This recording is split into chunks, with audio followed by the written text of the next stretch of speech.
May mga oras sa buhay kung kailan ang isang solong pag-iingat ay maaaring gumuho ng lahat ng alam mo na ipinagkaloob. Mas alam ko ito kaysa sa sinuman. Ang pangalan ko ay si Ana, ako ay 32 taong gulang, at hanggang sa kamakailan lamang, matatag akong naniniwala na ang aking pag-iral ay sumunod sa isang mahulaan na script. Ang uri na hindi kahit na magbunga ng isang kwento upang sabihin sa hapunan. Nagtrabaho ako bilang isang analyst sa isang tanggapan sa Moscow, na may isang nakagawi ang kaya matatag na kahit na ang agahan ay tila nasuri. Nakatira ako sa isang 2 silid tulugan na apartment sa Timog Kanlurang Zone, ang uri na pinalamusyan mo ng walang pag-ibig, wala sa obligasyon. Sa tabi ko, ang isang asawa na nanumpa ko ay magiging kasama ko sa bawat labanan. At pagkatapos ay mayroong aking mga magulang na nakabase sa Khimki, isang oras ang layo ng makipagtulungan ang trapiko, at si Varvara, ang aking nakababatang kapatid na babae isang bagyo ng drama, nakasentro sa sarili at sumasabog na enerhiya. Kumbinsido na ang universo ay umiikot sa kanyang mga kapritso. Sa 28 taong gulang, diborsyado at ina ni Dasha, ang aking 5 taong gulang na pamangkin, isang bata na matalino na tila ipinanganak siya na may karunungan ng isang maisapat na gulang. Ang lahat ng kinuha nito ay isang tugsa manggas, isang paanyaya upang maglaro ng mga manika, at ang kulay, abo na mundo sa paligid nila ay kumupas. Sambahin ko siya. Sa unang sulyap, kami ay isang ordinaryong pamilya, ang uri na sumasama sa karamihan ng Moscow. Ngunit sa ilalim ng harapan, isang bukas na sugat na festered, matigas ang ulo na tumangging gumaling. 8 taon na ang nakalilipas, ang aking kasal ay umiikot sa isang tahimik, buong pag-asa na pag-asa, iyon ang pagiging isang ina. Bawat buwan, nanginginig ang aking mga kamay nang buksan ko ang pagsubok sa parmasya, na umaasa sa isang himala na hindi kailanman dumating. Bawat buwan, ang pagkabigo ay paulit-ulit ang sarili, walang tigil. Naubos namin ang lahat ng mga posibilidad, mga doktor, hormone, mga protokol ng VE, iniksyon, mga gamot na hindi ko masabi ang pangalan ng. Ang aming silid ay naging isang laboratorio ng pagkabigo, mga chart ng basal na temperatura, mga kalendaryo ng obulasyon, at mga tagubilin sa reproduktibo ay tumagal ng mas maraming puwang kaysa sa pagmamahal. Namatay ang passion sa ilalim ng malamig na ilaw ng mga corridors ng klinika ng pagkamayabong, na sinaktan ng bigat ng hindi natutupad na pag-asa. Naaalala ko ang isang gabi, nakaupo sa sahig ng banyo ng 2:00 ng umaga, pinapalo ang aking mga hikbi gamit ang isang tuwalya upang hindi siya maririnig. Tiningnan ko ang solong linya na iyon sa pagsubok, isang pangungusap na walang apela.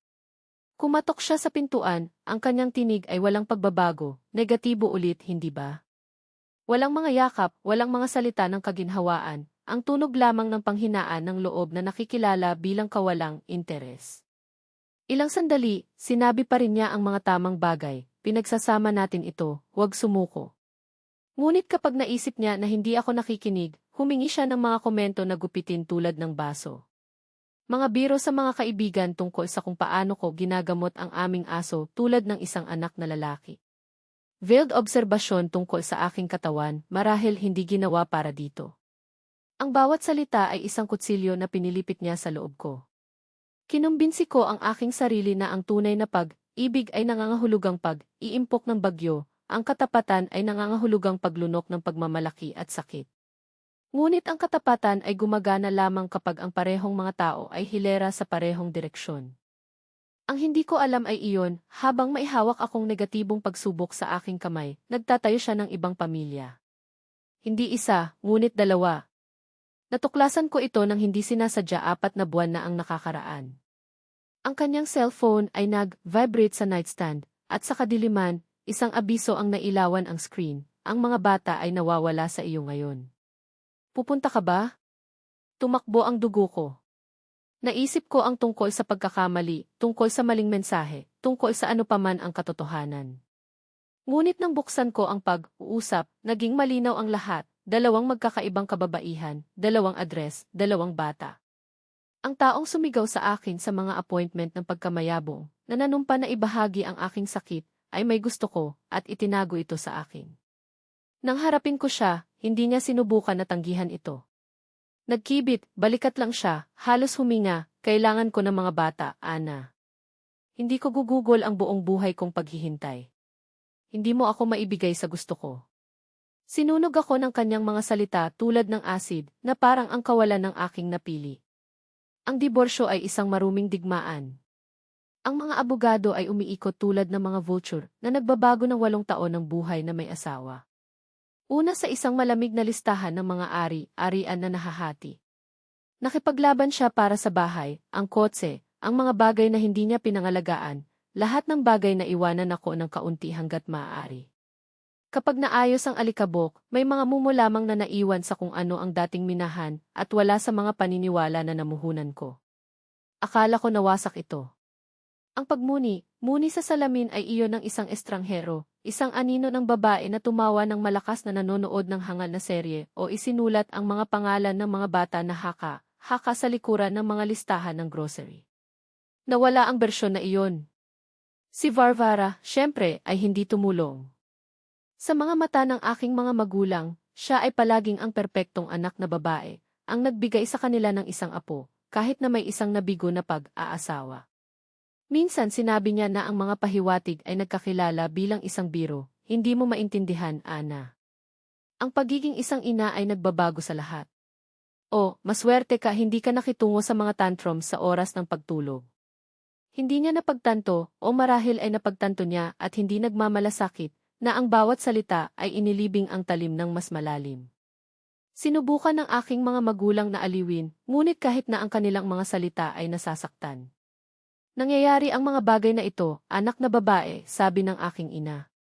Siguro hindi ito sinadya. Hindi bababa sa ibinigay sa amin ni Varvara, kaya mayroon pa ring kagalakan sa pamilya. Tulad ng kung ang aking halaga ay sinusukat sa kung ano ang magagawa niya.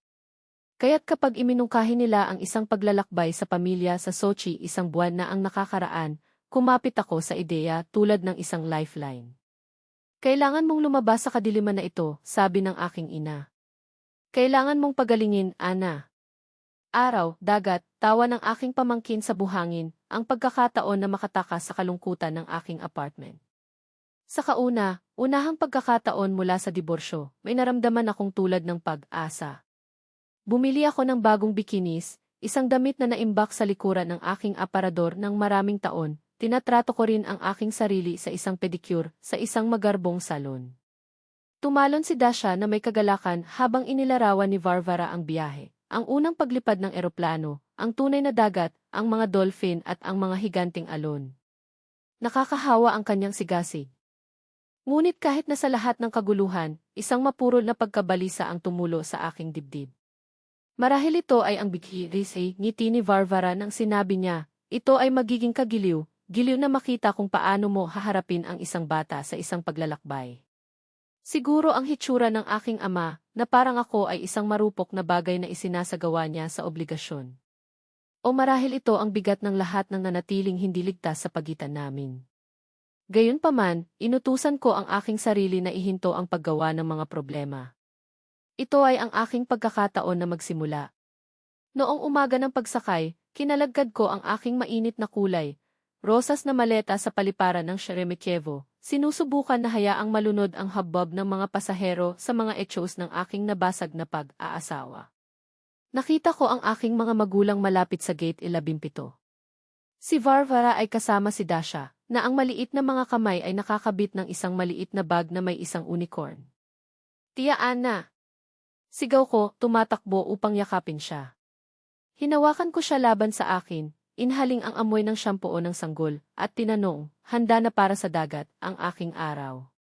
Siya gasp, ang kanyang mga mata ay nagniningning, Mommy sinabi dolphins tumalon mas mataas kaysa sa akin. Binigyan ako ni Varvara ng isang mabilis na halik sa pisngi at, sa kanyang karaniwang pagmamadali, tinanong, makinig, maaari mo ba siyang makuha ng tubig? Tumingin ako sa linya ng korte ng pagkain. Mukhang hindi ito nagtagal. Siyempre, sagot ko. Hindi ko pa ito alam, ngunit ang kahilingan na walang kabuluhan, ang uri na ginagawa mo nang hindi iniisip ang tungkol sa iyong pamilya, ay ang crack na magpapahiwalay sa lahat. Ang relo sa aking pulso ay tila sinusunog ang aking balat, pinilit akong tingnan ito tuwing 2 segundo. Mayroon pa kaming 45 minuto. May oras, sinubukan kong kumbinsihin ang aking sarili. Ngunit ang simpleng misyon, pagbili ng isang bote ng mineral na tubig para sa kanyang pamangkin, ay naging isang pagsubok ng pagbabata. Ang linya sa korte ng pagkain ay hindi gumagalaw. Nagtalo ang mga pamilya sa malamig na mga burger, ang mga bata na wined over nuggets, at ang teriyok cashier ay lumipat sa mabagal na paggalaw, na parang ang bawat galaw niya ay isang personal na kaharap sa aking lumalagong kawalan ng pag-asa. Ito ay pagkatapos na ang cellphone ay nag-vibrate sa kanyang bulsa. Isang abiso mula sa nagtatrabaho na grupo sa Telegram, isang malupit na paalala sa buhay na naiwan ko, isa kung saan ang mga maliliit na propesyonal na apoy ay sinunog sa mga abo ng mas malaking sugat. Nang bumangon ako, mga mata ang linya ay bahagyang lumipat. At iyon ay nang marinig ko ang tinig na iyon sa likuran ko. Anya, hindi ito maaaring. Dahan akong lumingon na parang ang kilusan ay maaaring mag-alis ng katotohanan. Si GN, ang aking kaklase mula sa Vishka, ang unibersidad na pinagsama sa amin at pagkatapos ay itinapon kami sa magkatulad na buhay. Hindi namin nakita ang bawat isa sa loob ng higit sa isang taon, marahil 2.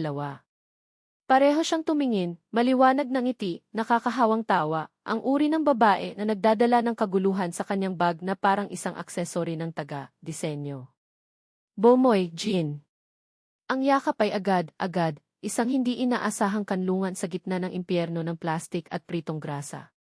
Sinabi niya na papunta siya sa St. Petersburg, isang paglalakbay sa trabaho. Ako naman, ay nagbubulong ng isang bagay tungkol sa Sochi, pamilya, bakasyon, hanggang, nang walang babala, ang mga salita ay nagsimulang dumulas tulad ng isang sumabog na dam. Nagsalita ako tungkol sa diborsyo, ang mga taon ng kawalan ng katabaan, ang mga pagtataksil na mas masakit kaysa sa mga kutsilyo dahil nagmula sila sa mga nanumpa ko na mahal ko. Narinig ni Jean ang lahat, tinagilid ang kanyang ulo ng isang pakikiramay na hindi humingi ng pahintulot, ang kanyang mga daliri ay gaanong nakapatong sa aking braso. Hindi mo ito nararapat, Anya. Makakakita ka ng mas mahusay. Mahahanap mo ulit ang iyong sarili. Hindi ko napagtanto hanggang sa sandaling iyon kung magkano ang kailangan kong marinig ang mga salitang iyon. Hindi bilang isang walang laman na aliw, ngunit bilang isang angkla na itinapon sa shipwreck. Nag-usap kami ng 20 minuto o isang kawalang hanggang nagpapalitan ng mga alaala at pagtawa, hanggang sa tingnan ang aking cellphone ay ibinalik ako sa katotohanan na mailakas ng isang suntok sa tiyan. Mapahamak. 30 minuto ang nawala. Kailangan kong pumunta, sabi ko, hinawakan ang unang bote ng tubig na nakita ko. Naghihintay sa akin ang aking pamilya. Tumakbo ako pabalik sa boarding gate, ang aking puso ay tumibok ng malakas ay nanumpa ako na maririnig ito ng lahat. Ang karamihan ng tao ay manipis. Inaasahan kong makita ang aking mga magulang na may mga maleta. Inaayos ni Varvara ang damit ng kanyang anak na babae. Si Dashenka ay kumakaway sa akin na may nawawalang ngiti na may ngipin. Ngunit may kawalan lamang ng laman. Masyadong walang laman. Ang aking mga mata ay inalis ang silid sa gulat, karera ng aking puso.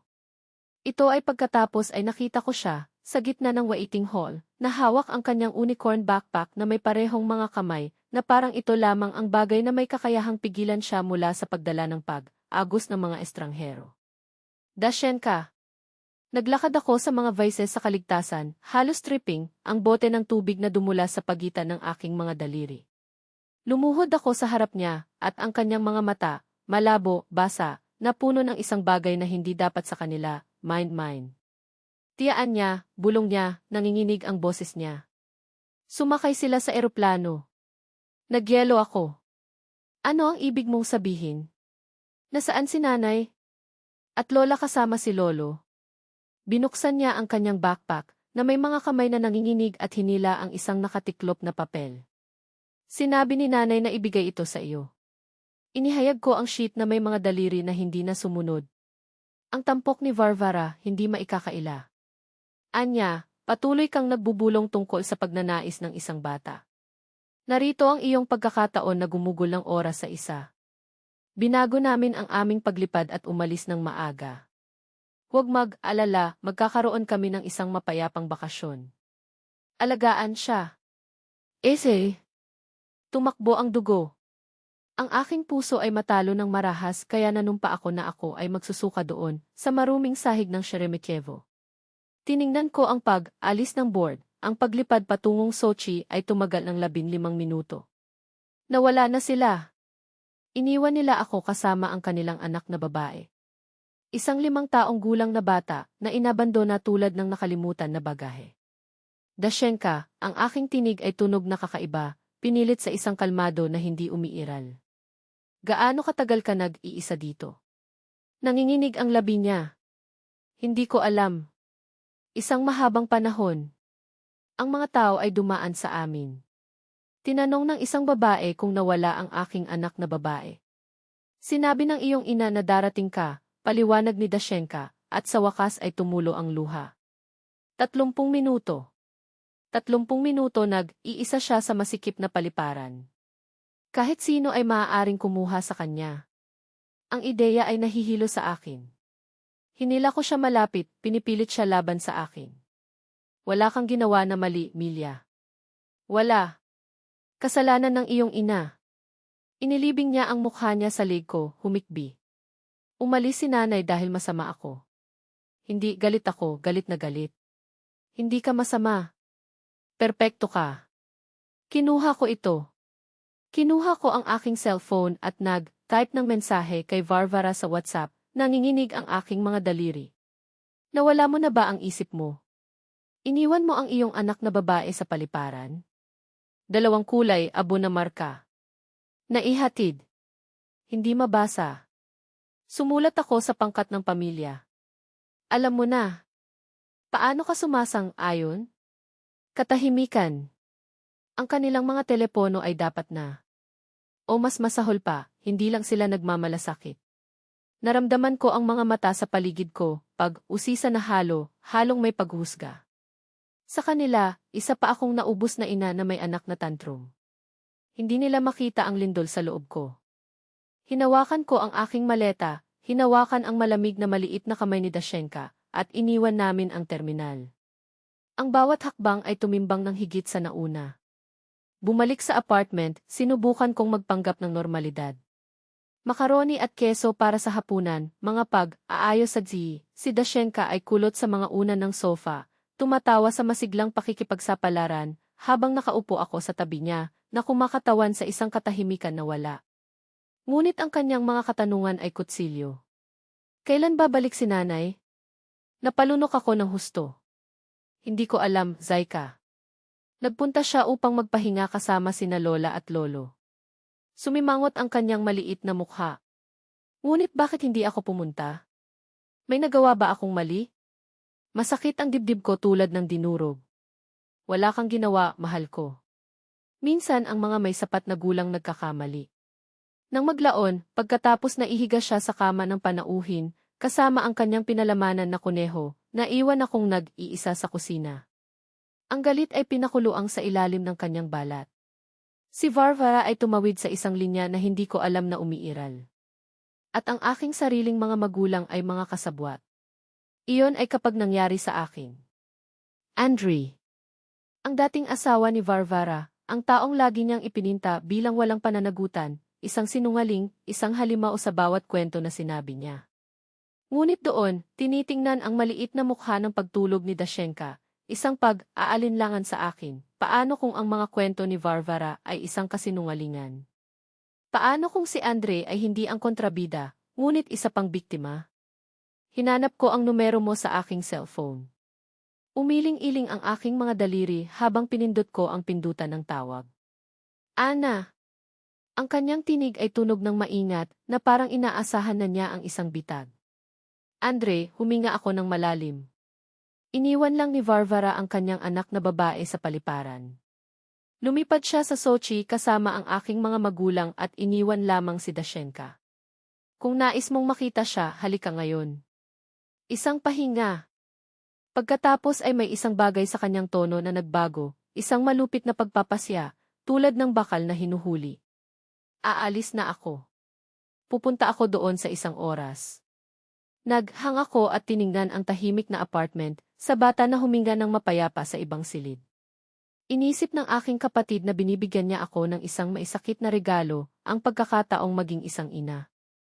Ngunit sa katotohanan, binuksan niya ang isang pintuan na hindi na ako makakapag-close muli. At nang tumawid si Andre sa threshold na iyon, ang katotohanan tungkol sa Varvara, tungkol sa ating lahat, ay magsisimulang ibunyag ang sarili. 1 oras at kalahati ang lumipas, tumunog ang doorbell. Nang buksan ko ang pintuan, nandoon si Andre, may hawak na dhi sa manika. Napakalaki, maputla ang kanyang mukha, ang kanyang mga tampok na minarkahan ng pagkapagod.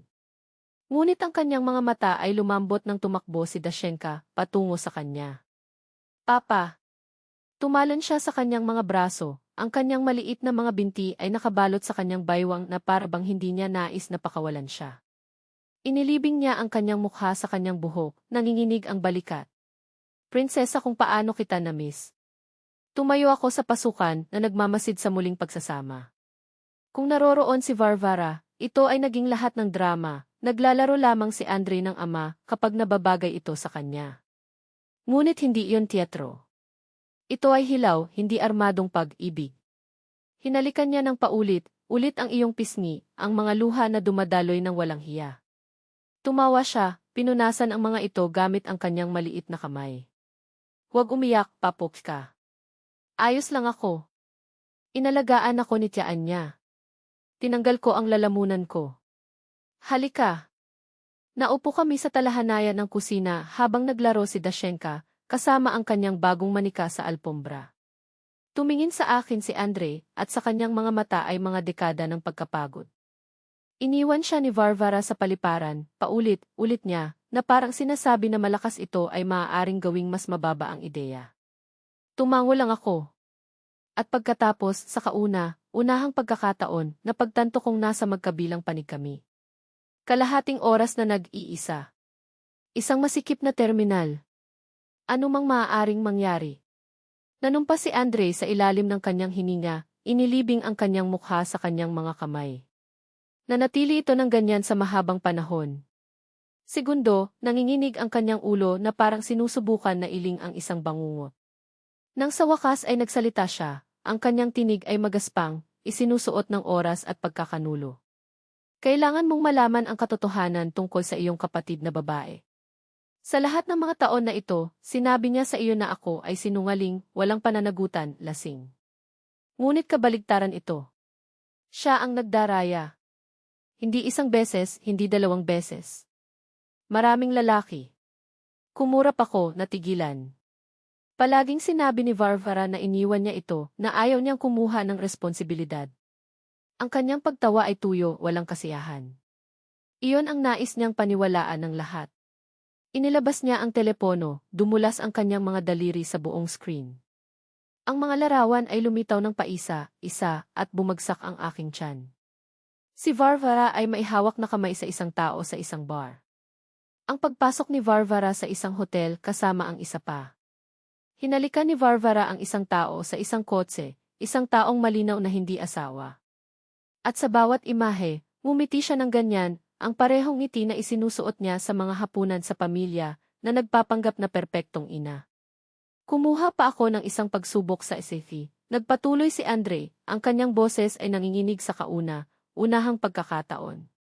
Upang matiyak na si Dashenka ay akin. Salamat sa Diyos. Ngunit mayroon ka bang ideya kung ano ito? Tumingin sa iyong sariling anak na babae at pagdududa? Napalunok ako ng husto, naalala ko ang lahat ng mga oras na sumigaw si Varvara sa sala ng aming mga magulang, sinabi sa akin kung paano nasira ni Andre ang kanyang puso, gaano siya katindi para sa pagpapalaki ng kanyang anak na babae. Nilamon ng aking mga magulang ang bawat salita, pinupuri ang kanyang inababanat habang tahimik na hinatulan siya. Bakit hindi mo sinabi sa amin? Tanong ko, halos walang saysay. Nagkibit, balikat siya, 1 kilos na mabigat na tila nagdadala ng maraming taon ng pagkatalo. Akala ko pinoprotektahan ko si Dashenka. Hindi ko nais na lumaki siya na alam ang katotohanan tungkol sa kanyang sariling ina. Ayokong mapahiya siya o sa aking sarili. Kaya hinayaan kong kontrolin ni Varvara ang salaysay. Hinayaan ko siyang ipinta ako bilang halimaw. Sinalubong ng kanyang mga mata ang minahan, at sa unahang pagkakataon, naintindihan ko, ang kanyang katahimikan ay isang pagkakamali. Habang pinangalagaan niya ang kanyang imahe, sinira ni Varvara ang buhay ng aming anak na babae. Nanatili kaming tahimik, ang bigat ng kanyang mga salita na nagdurog sa amin. Sa sala, mahina ang paghumaling ni Dashenka, pinagsasama ang buhok ng manika, na walang gana sa bagyo na nagluluto sa paligid niya. Bakit hindi ka nag-away pa sa korte? Tanong ko, halos bumubulong. Huminga siya, na parang dala ang mundo sa kanyang mga balikat. Nagbanta si Varvara. Sinabi niya na kung nakipaglaban ako para sa pag-iingat, gagawin niya akong kalimutan si Dashenka. Na ibabalik ko siya laban sa akin, na aalisin ko ako sa kanyang buhay. At naniniwala ako. Tumigas ang boses niya. Ang Varvara ay may kakayahang ano paman. Alam mong may kakayahan siya. Naalala ko ang tala mula sa paliparan, narito ang iyong pagkakataon na gumugol ng oras sa bata. Malupit. May sakit. Ang isang tao lamang na nahuhumaling sa kontrol ang magsusulat ng isang bagay na tulad nito. Ang tinig ni Andre ay pinutol ang aking mga saloobin, kagyat, desperado. Hindi ko hayaan itong magpatuloy, Ana. Wala na. Iniwan niya ang aming anak na babae na nag-iisa sa isang paliparan. Hindi ito kapabayaan. Ito ay pag-abandona sa isang mapanganib na sitwasyon. Tumingin ako sa kanya, napunit. Pinag-usapan namin ang aking kapatid na babae, ang aking dugo. Ngunit nang naisip ko si Dashenka doon, kasama ang kanyang maliit na backpack, malapad ang kanyang mga mata na may takot, alam kong tama siya. Ano ang gagawin natin? Tanong ko. Ang kanyang titig ay tumitig. Nakipaglaban kami para sa kanya. Para sa kaligtasan ng aming anak na babae. Mayroon akong abogado. Sa Lunes, magsasampa kami ng isang kahilingan para sa pansamantalang pag-iingat. Hihilingin namin ang mga imahe mula sa mga kamera sa paliparan, ipakita ang lahat sa korte. Tumahimik siya. Pero kailangan ko ang iyong tulong. Mula sa iyong mga patotoo. Ang mga salitang tinimbang tulad ng tingga. Kung tinulungan ko siya, hindi ko lang ipagkanulo si Varvara. Magpapahayag ako ng digmaan sa aking sariling mga magulang. Dugo laban sa dugo. Ngunit pagkatapos ay tumingala si Dashenka mula sa carpet at ibinigay sa akin ang manika. Tiyaan niya, tingnan, ang kanyang buhok ay lahat ay gulo. Malinis ka ba? May nasira sa loob ko. Ang batang iyon ay nararapat na kaligtasan. Karapat, dapat siyang katatagan. Karapat, dapat siyang magmahal. Kung hindi maibigay ito ni Varvara sa kanya, may isang tao na kailangang mamagitan. Pumunta ka na.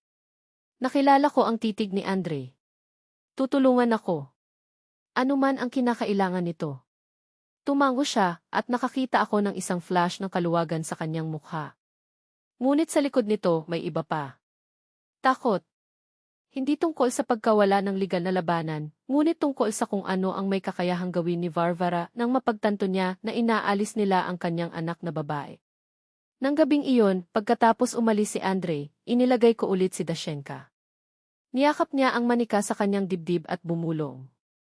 Babalik si nanay bukas. Hinaplos ko ang buhok niya. Hindi bukas, Milaya. Ngunit ang iyong ama ay narito na ngayon. At ako din ligtas ka. Ang kanyang mga eyelashes ay bumagsak, ngunit bago siya natulog ay kinuha siya, nagbulong siya ng isang bagay na pinalamig ako sa core. Minsan nagagalit talaga si nanay. Sinabi niya na kung mas mahal ko si tatay kaysa sa kanya, aalis siya magpakailanman. Nagyelo ako, ang kamay ko pa rin sa buhok niya. Siya ay 5 taong gulang at nagdadala na ng bigat ng mga banta na dapat marinig ng bata. Hindi na ulit, ipinangako ko, higit pa sa aking sarili kaysa sa kanya. Hindi mo na kailangang matakot. Ngunit malalim, alam ko, nagsisimula na ang bagyo. Pagsapit ng Lunes ng umaga, ang abogado ni Andre ay nagsagawa na ng mga unang hakbang.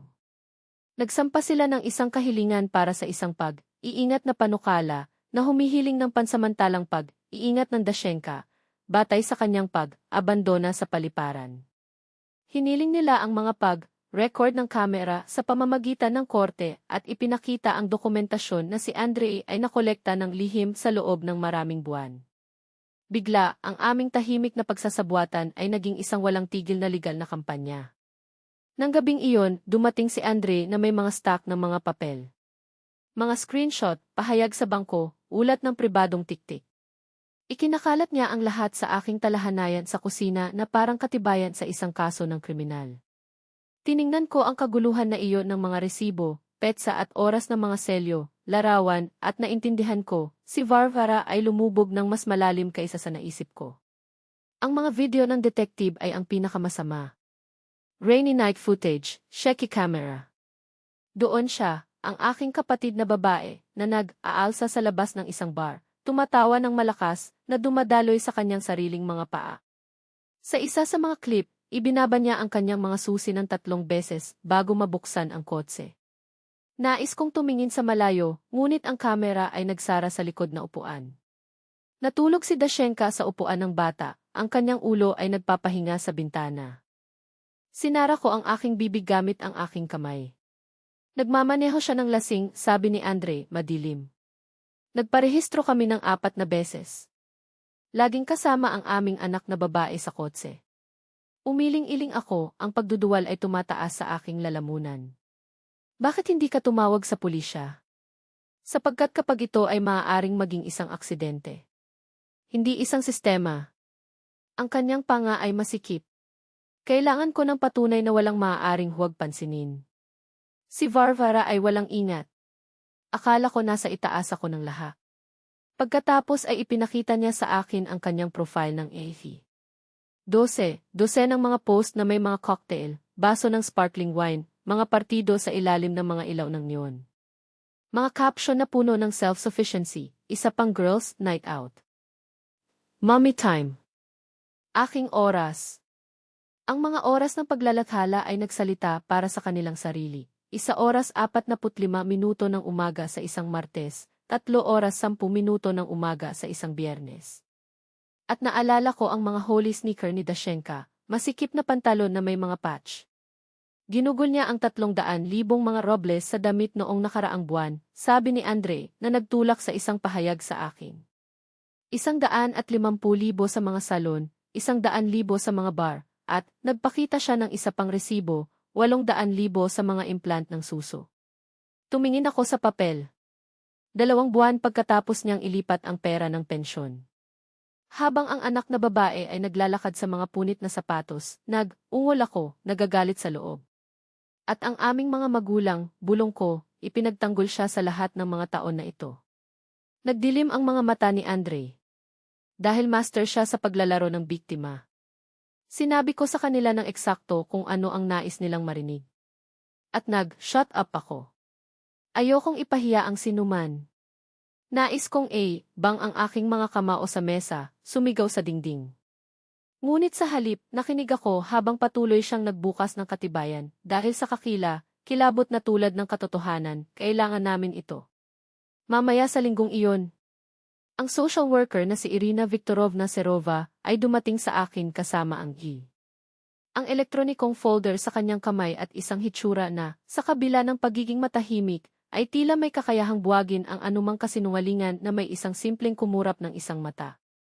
Naupo siya sa tapat ko, tumawid sa kanyang mga binti na may propesyonal na kagandahan, at nagsimulang magtanong sa gayong banayad na tono na halos nakalimutan ko ang bigat ng sitwasyon. Paano umaangkop si Dasha? Tanong niya, habang ang kanyang mga daliri ay dumula sa buong tablet screen na may katumpakan ng kirurhiko. Napalunok ako ng husto bago tumugon. Mas mahusay kaysa sa inaasahan ko, inaamin ko, nagulat ako sa katotohanan sa aking sariling mga salita. Natutulog siya sa gabi ngayon. Kumain ng mabuti. Maglaro tulad ng anumang bata. Isang pause. Nagtanong siya tungkol sa kanyang ina, ngunit mas kaunti at mas kaunti. Sa mga unang araw, ito ay palaging. Ngayon, baka isang beses sa isang araw. Ayon si Irina Viktorovna, na isinulat ang lahat ng bagay na may katahimikan na naging mas panahunan ako. Pagkatapos ay gumugol siya ng kalahating oras kasama si Dasha, na nagtatanong sa kanyang mapagmahal na mga katanungan na para bang naglalaro lang siya ng isang pakikipanayam. Nang umalis siya, ang aking pamangkin ay lumapit sa akin ng tahimik at bumulong ng isang bagay na halos masira ako sa kalahati. Tinanong niya ako kung natatakot ako sa paliparan. Sinabi ko, ngunit ngayon wala na ako dahil mahal mo ako ni tatay. Hinawakan ko siya laban sa akin, hinalikan ang kanyang noo, bilang isang tahimik na pangako na sinunog sa loob ko, hindi ko nahahayaan siyang makaramdam muli ng takot na ito. Ngunit ang banta ay hindi na nagmula lamang mula sa Varvara. Galing ito sa aking sariling mga magulang. Noong Biyernes ng gabi, tumunog ang telepono. Ang tinig ng aking ina ay pinutol sa hangin tulad ng isang sheet ng basag na baso. Anya, ano ang ginagawa mo? Sinisira mo ang pamilyang ito. Huminga ako ng malalim, sinusubukan kong manatiling matatag. Nanay, iniwan ni Varvara ang isang 5 taong gulang na bata na nag-iisa sa isang paliparan. Ito ay pag-abandona. Maaaring siya ay kinuha, nasaktan. Pinalalaki mo. Pinutol niya ako ng tuyo. Nakilala ni Varia na babalik ka. Pinagkakatiwalaan ka niya. 30 minuto lamang. Palagi mong pinipigilan ang lahat. Nauna ang pamilya. Huwag hugasan ang maruming paglalabas sa publiko. Huwag ipagkanulo ang iyong sariling kapatid na tulad nito. Isang mapait na tawa ang nakatakas sa labi ko. Nagkanulo niya ang kanyang sariling anak na babae, ina. Inilagay niya ito sa panganib. Paano mo ito ipagtatanggol? Ngunit ang aking ina ay hindi sumuko. Inulit ko tulad ng isang mantra, pamilya higit sa lahat, hanggang sa hangko ang telepono gamit ang mga kamay. Pagkalipas ng mga minuto, isang mensahe mula sa aking ama ang dumating sa WhatsApp, maikli at brutal. Kung nag-file ka ng prosesong ito, hindi mo na kailangang magpakita sa datya. Tinitigan ko ang mga salitang iyon hanggang sa lumabo ang aking paningin. Pinili nila. Hindi ang apo. Hindi ang anak na babae na sinubukan na protektahan siya. Varvara. Noong linggo, tumawag ang abogado ni Andre. Ang kanyang tinig ay nagdala ng isang pinigilan, halos predatory na kasiyahan. Nakuha namin ang mga pag-record mula sa paliparan. Isang dramatikong pag-pause. Ito mismo ang kailangan namin. Sa mga imahe, malinaw mong makita, si Varvara at ang kanyang mga magulang ay dumaan sa seguridad, sumakay sa eroplano. Ang bata ay nananatili sa likuran, nag-iisa. 128 minuto. Pagkatapos, lumilitaw kang tumatakbo, ang kawalan ng pag-asa na nakasulat sa buong mukha mo. Ipinikit ko ang aking mga mata na ibalik ang eksena. Si Varvara ay sumusulong nang hindi lumingon. Ang aking mga magulang sa likuran niya. Dasha, maliit, may hawak na isang maliit na bag, inabandona. Pagkatapos ako, lumuhod sa aking tuhod nang matagpuan ko siya, habang ang ibang mga pasahero ay tumingin, nag-alala. Ang isang babae ay lumapit pa sa batang babae, nag-aalala, at tinawag na seguridad, ipinagpatuloy ang abogado. Ito ay timbangin ng labis sa iyong pabor. Ang mga hukom ay nagsasagawa ng pag-abandona ng mga taong walang kakayahan na seryoso. Nang gabing iyon, nakaupo ako sa gilid ng kama ni Dasha, habang natutulog siya, pinapanood ang banayad na ritmo ng kanyang paghinga, ang paraan ng pagpindot niya sa manika sa kanyang pisngi, napakaliit, kaya marupok. Hindi ka na muling mag-iisa, ipinangako ko ang dilim, masira ang aking boses. Wala akong pakialam sa presyo. Hindi kita hahayaang saktan kanila. Naging koponan kami ni Andre. Araw-araw, nagtipon kami ng mas maraming katibayan, pino ng mga diskarte, binalak ang bawat paglipat. At sa bawat gabi, gabi na pag-uusap, ang katotohanan ay naging mas malinaw, hindi lamang ito tungkol sa pag-iingat. Ito ay tungkol sa pag-save ng isang bata mula sa isang ina na nakakita sa kanya bilang isang accessory sa kanyang perpektong buhay sa social media. Ngunit malalim, isang anino ang nagpatuloy. Hindi tinanggap ni Varvara ang pagkatalo sa katahimikan. Kapag siya ay bumalik mula sa Sochi, na taning at kumbinsido na ang lahat ay magpapatuloy tulad ng dati, ano ang mangyayari kapag natuklasan niya na ang kanyang mundo ay malapit ng magkahiwalay? Ang pagdududa na ito ay gumapang sa akin. Dahil kung mayroong isang bagay na alam ko tungkol sa aking kapatid na babae, ito ay, kapag na-cornered, hindi nahulaan si Varvara. At sa oras na ito, nakita niya ako bilang kaaway. Tulad ng taksil na humawak ng kutsilyo. Nagtiwala siya sa kanyang kapatid. Isang simpleng hindi pagkakaunawaan, naisip ko. Walang balak na makapinsala hanggang sa magaan ang ebidensya. Sa screen ng korte, ang mga imahe ng paliparan na inaasahang tulad ng isang saksak, Varvara, aming mga magulang at Dasha, magkasama. Pagkaraan nito, sumakay si Varvara at ang kanyang mga magulang sa eroplano. Naiwan si Dasha. 28 walang katapusang minuto. Pinapanood siya ng mga pasahero na guguluhan. Ang isang babae ay lumuhod sa tabi niya, tinanong kung nawala siya. Hanggang sa tumakbo ako pabalik, itinaas siya sa aking mga bisig, na para bang maalis ko ang mga minuto na pag-abandona. Ang katahimikan sa korte ay tumusok. Ang narinig lamang ay ang tinig ni Varvara, nanginginig sa puot, ito ay kasalanan ni Anya. Dapat ay nagdala siya ng tubig. Nagsiselos siya dahil mayroon akong anak na babae at hindi siya. Maging ang kanyang abogado ay pinilipit ang kanyang mukha sa kasuklam-suklam. Pagkatapos ay dumating ang mga record ng pribadong tiktik. Si Varvara, nakakalasing na lasing, hinahanap ang kanyang mga susi, papasok sa kotse kasama ang kanyang anak na babae sa likod na upuan. Patunay ng mga walang katotohanan na gastos. Mga print ng mga uusap sa ibang mga kalalakihan. Sa bawat bagong piraso ng katibayan, ang mukha ng hukom ay naging mas nakakainis. Sumabog ang galit ni Varvara. Sumigaw siya tungkol sa abogado, na tinawag na isang taksil na si Andre, ay nagtapon ng isang bote ng tubig sa buong silid. Ang hukom ay pinalo ang gavel, "Ma'am, kontrolin ang iyong sarili o aalisin ka." Ang abogado ni Andre, hindi nakakaintriga, ay sarado na may isang pangungusap na sumigaw tulad ng isang pangungusap. Ang batang ito ay nararapat sa kaligtasan, katatagan at isang ama na una siyang naglalagay sa kanya. Ang ama na iyon ay aking kliyente, hindi ang nasasakdal. Ang hatol ay nahulog tulad ng kulog. Batay sa hindi masasabing katibayan ng pagpapabaya, pag-abandona at hindi naaangkop na ugali, inutusan ng korte na ito na ang iingat ng menor de edad ay kasama ng ama. Ang ina ay magkakaroon ng paghihigpit ng mga karapatan na may pinangangasiwaan na pagbisita hanggang sa makumpleto niya ang paggamot sa isang rehabilitasyong klinika at psikolohikal na programa. Si Varvara ay inalis na sumisigaw. Sumunod ang aming mga magulang, maputla sa galit. Nang gabing iyon, isang mensahe sa pangkat ng pamilya.